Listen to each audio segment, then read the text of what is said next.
Good morning class. Welcome to IIM International Public School. Class 9 जो हमने chapter start किया था वर्किंग ऑफ इंस्टीट्यूशंस, आज इसका लास्ट लेक्चर है क्योंकि लास्ट टॉपिक जो बचा था जुडिशरी और प्रेसिडेंट, तो आज इसको हम लोग डिस्कस कर लेंगे। इसके बाद आपको ये चैप्टर एक बार फिर से रिवाइज करना है। आपको ध्यान रखना है कि हर एक पॉइंट को आपको अच्छे से पढ़ना है क्योंकि चैप्टर बहुत इंपॉर्टेंट है। सबसे पहले टॉपिक खत्म कर लेते हैं, उसके बाद होमवर्क पे डिस्कस करेंगे। देखिए सबसे पहला है प्रेसिडेंट। अभी तक हम लोगों ने देखा कि prime minister is the real head of the government, क्योंकि पार्लियामेंट्री सिस्टम है हमारे यहाँ। हमने फ्रीडम के बाद, आजादी के बाद हमने डेमोक्रेसी के रूप में पार्लियामेंट्री सिस्टम को अपनाया और उसमें जो रियल हेड होता है वो प्राइम मिनिस्टर होता है। बट जो प्रेसिडेंट है वो हेड ऑफ स्टेट होता है। अगर आप कॉन्स्टिट्यूशन पढ़ेंगे तो आपको लगेगा ऐसी कोई भी चीज नहीं है जो प्रेसिडेंट नहीं कर सकता। यानी जब आप कॉन्स्टिट्यूशन पढ़ेंगे तो आपको लगेगा कि president has enormous power, but problem ये है कि वो जो पावर है वो कागजों में ही दिखाई देती है। रियल में अगर देखा जाए तो प्रेसिडेंट विदाउट प्राइम मिनिस्टर के एग्रीमेंट के कोई भी काम नहीं कर सकता। जैसे देखिए आप कि जो प्रेसिडेंट है वो यहाँ पे मैंने लिखा है एक्सरसाइज ओनली नॉमिनल पावर्स, ठीक है। President exercise only nominal powers, ठीक है। अब नीचे अगर हम पावर की बात करेंगे किस तरह की पावर को ये एक्सरसाइज कर रहा है, तो आप देखिए all the government activities take place in the name of president. Government जो भी काम करती है वो किसके नाम पे करती है? प्रेसिडेंट के नाम पे। मतलब काम तो प्राइम मिनिस्टर करता है लेकिन नाम किसका होता है कि वो किसके नाम पे हो रहा है? प्रेसिडेंट के नेम पे। जैसे देखिए all major policy decision, all appointments, कोई भी अपॉइंटमेंट है तो उसमें नाम होता है कि president appoints election commissioner, president appoints CAG, तो नाम तो प्रेसिडेंट का होता है बट वो रिकमेंडेशन किसकी होती है? प्राइम मिनिस्टर की। यानी प्रेसिडेंट खुद से कोई भी अपॉइंटमेंट, कोई भी मेजर पॉलिसी डिसीजन नहीं ले सकते, बट सारी जो पॉलिसी डिसीजन और अपॉइंटेड है उसमें नाम प्रेसिडेंट का ही चलता है, ठीक है। अब बात करते हैं कि प्रेसिडेंट को इलेक्ट, अगर कोई प्रेसिडेंट बनना चाहता है तो कैसे बनेगा? क्या इसकी कोई वैकेंसी होती है जिसके लिए अप्लाई करना होता है? ऐसा नहीं है।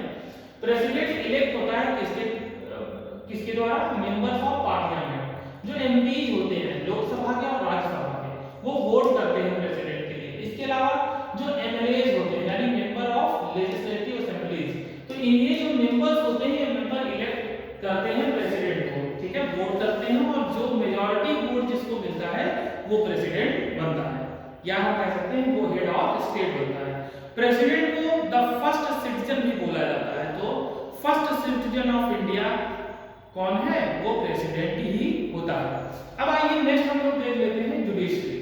देखिए सबसे जो लास्ट पार्ट है वो जुडिशरी का है और सबसे इंपॉर्टेंट पार्ट भी जुडिशरी का है। आप सपोज दैट आप सोचिए कि अगर कोई डिस्प्यूट हो जाए किसी देश और उसके सिटीजन्स में, या कोई डिस्प्यूट हो जाए गवर्नमेंट और उसके लोगों में, या गवर्नमेंट में, क्योंकि फेडरल सिस्टम है इंडिया का, कई सारे स्टेट्स हैं, तो स्टेट्स के बीच में कोई डिस्प्यूट हो जाए, किसी बात पे, किसी टॉपिक पे डिसएग्रीमेंट हो जाए, तो उसको कैसे दूर किया जाएगा? ठीक है, तो कोई तो होना चाहिए क्योंकि कोई भी कंट्री लॉ के अकॉर्डिंग चलेगा, रूल के अकॉर्डिंग चलेगा।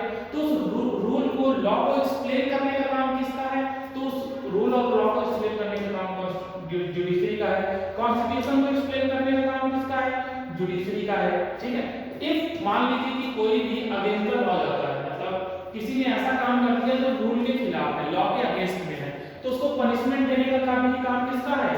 जुडिशरी का है, ठीक है। तो हमारे यहाँ जुडिशरी के 3 लेयर पाए जाते हैं। कितने लेयर्स पाए जाते हैं? 3 लेयर्स पाए जाते हैं। पहला है डिस्ट्रिक्ट एंड सेशन कोर्ट। देखिए सबसे ग्राउंड लेवल पे जिसको आप कचहरी भी बोलते हैं, तो सबसे पहले अगर कोई डिस्प्यूट होता है तो सबसे पहले आप अपने जिले के कोर्ट में जाते हैं जिसको हम लोग कचहरी बोलते हैं, या फिर हम उसे डिस्ट्रिक्ट एंड सेशन कोर्ट बोलते हैं। लेकिन कई बार क्या होता है कि वहां पर कोई जजमेंट आया, आप उससे सेटिस्फाइड नहीं है, तो फिर इससे ऊपर क्या होता है? High court. लगभग आप देखेंगे तो हर एक स्टेट का एक हाई कोर्ट होता है। कुछ हाई कोर्ट ऐसे भी हैं जो मोर देन वन स्टेट को देखते हैं, बट हर स्टेट का अपना एक हाई कोर्ट होता है। तो हाई कोर्ट जब जहां पे आप संतुष्ट नहीं हुए उसके ऊपर आप कहां जाते हैं? हाई कोर्ट में जाते हैं। बट इन केस मान लीजिए हाई कोर्ट में भी आप सेटिस्फाइड नहीं हुए, वहां जो जजमेंट आया उससे आप सेटिस्फाइड नहीं हुए, तो इन दैट केस आप क्या करेंगे? आप सबसे हायर कोर्ट में जाएंगे, दैट इज सुप्रीम कोर्ट, ठीक है ना। तो supreme court is the top layer पे है, तो टॉप जुडिशरी है सुप्रीम कोर्ट, ठीक है ना। अब इसके आगे आप नहीं जा सकते, इसके आगे जो है आपका केस नहीं सुना जाएगा, क्योंकि सुप्रीम कोर्ट ही सबसे टॉप पे होती है। तो फिर आप अगर हाई कोर्ट में भी सेटिस्फाइड नहीं है तो सुप्रीम कोर्ट में आ जाएंगे। अब सुप्रीम कोर्ट जो डिसीजन दे देगा, अब सुप्रीम कोर्ट ने अगर कोई डिसीजन दे दिया तो इसका डिसीजन फिर क्या हो गया, लास्ट हो गया, ठीक है। फिर इसके डिसीजन को आपको क्या करना पड़ता है, मानना पड़ता है, ठीक है।